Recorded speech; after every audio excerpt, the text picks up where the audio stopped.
शादी के कुछ साल बाद पत्नी को ख्याल आया कि अगर वह अपने पति को छोड़कर चली जाए तो पति का क्या हाल होगा। इस ख्याल से उसने एक कागज पर लिखा, अब मैं तुम्हारे साथ और नहीं रह सकती। मैं अब तुमसे बोर हो गई हूँ। मैं घर छोड़कर जा रही हूँ हमेशा के लिए। इस कागज को उसने टेबल पर रख दिया और जब पति के आने का समय हो गया तो उसकी प्रतिक्रिया देखने के लिए बिस्तर के नीचे छुप गई। जब पति आया और उसने टेबल पर रखी हुई चिट्ठी पढ़ ली, कुछ समय चुप रहने के बाद उसने उस कागज पर कुछ लिखा और खुशी से झूमने लगा, गीत गाने लगा, कपड़े बदलकर नए कपड़े पहन लिए।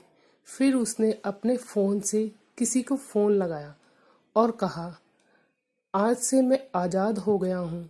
शायद मेरी बेवफा पत्नी को समझ आ गया था कि वह मेरे काबिल नहीं है, इसलिए वह हमेशा के लिए घर छोड़कर चली गई है।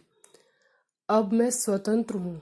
अब हमें छुप छुप कर मिलने की कोई ज़रूरत नहीं है और मैं तुमसे मिलने के लिए आ रहा हूँ।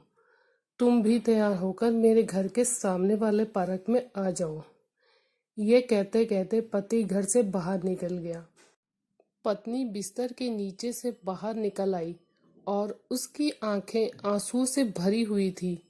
उसे इस बात पर बिल्कुल भी विश्वास नहीं हो रहा था कि उसका पति उसे ऐसा धोखा देगा, उसके साथ विश्वासघात करेगा।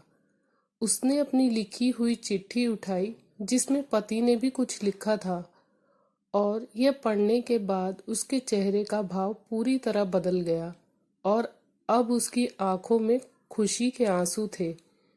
पति ने लिखा था, पगली, बेड के नीचे से तुम्हारे पैर दिखाई दे रहे हैं। पार्क के सामने वाली दुकान से ब्रेड लेकर आ रहा हूँ, तब तक तुम चाय बना लेना।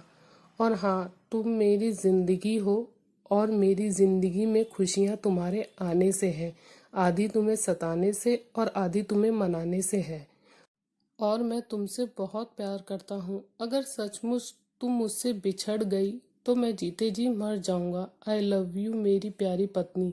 यह पढ़कर पत्नी खुशी से उछल पड़ी और उसने अपने पति के लिए खुशी खुशी चाय बनाई। पति पत्नी का रिश्ता जितना नाजुक होता है उतना प्यारा भी होता है और अपने इस प्यारे से रिश्ते को संभाल कर रखे। आशा करती हूँ आपको ये कहानी अच्छी लगी होगी। कहानी अच्छी लगे तो लाइक शेयर कमेंट जरूर करें।